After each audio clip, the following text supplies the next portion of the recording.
دوستان عزیزم سلام، امیدوارم حالتون خوب باشه. امروز هم با شما هستم با یک ویدیوی دیگه. به خیابون لاله‌زار تهران اومدیم، خیابون قدیمی تهران که خیلی از افراد از این خیابون خاطرات خوبی دارن. با من تا انتهای این ویدیو همراه باشید.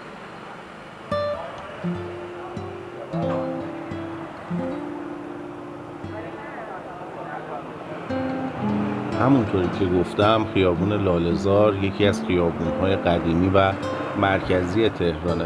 این خیابون از جنوب به میدان توپخانه و از شمال به خیابون انقلاب یا شاهرضا سابق منتهی میشه.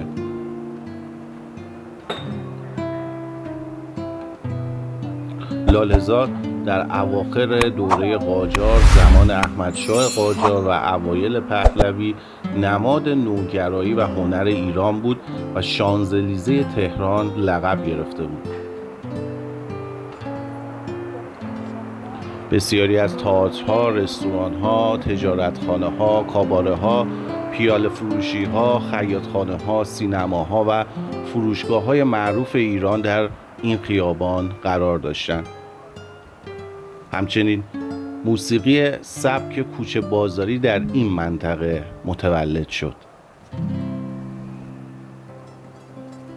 همینطور که مشاهده میکنید یکی از سینماهای قدیمی تهران، سینما کریستال در خیابان لاله‌زار که متاسفانه دیگه استفاده ای نمیشه ازش و یکی از سینماهای قدیمی این منطقه بوده.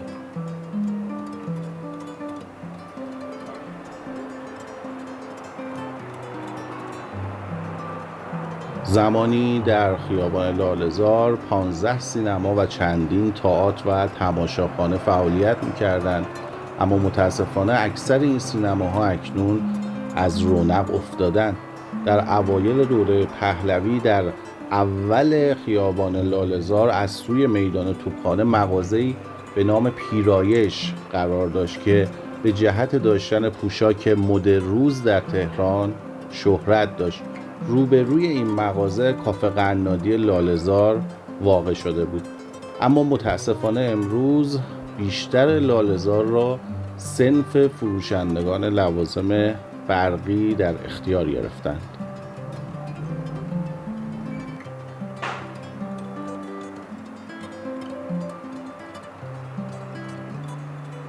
از کافه های معروف و مشهور خیابان لاله‌زار میتوان به گراند هتل، کاواره مولن روژ، کافه افق طلایی، کافه نور، کافه ری و کافه لاله‌زار اشاره کرد.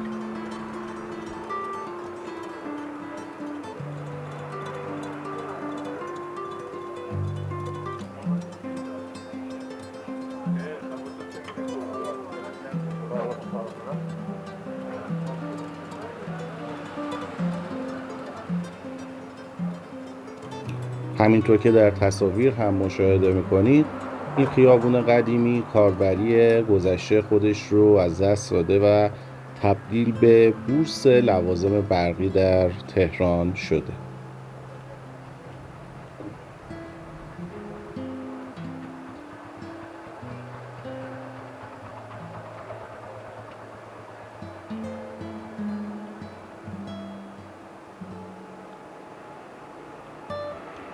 دوستان عزیزم اگر هنوز کانال ما رو سابسکرایب نکردید لطفاً همین الان کانال رو سابسکرایب بکنید، ویدیو ما رو لایک بکنید و برای ما کامنت بگذارید. ممنون میشم که از ما حمایت بکنید مثل همیشه.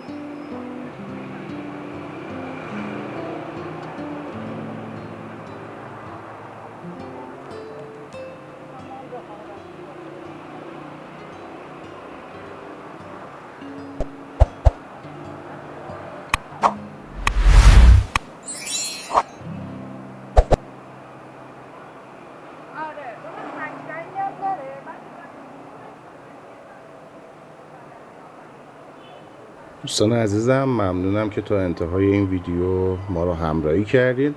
امیدوارم از دیدن این ویدیو و تهران قدیم لذت برده باشید. منتظر ویدیوهای جدید ما باشید.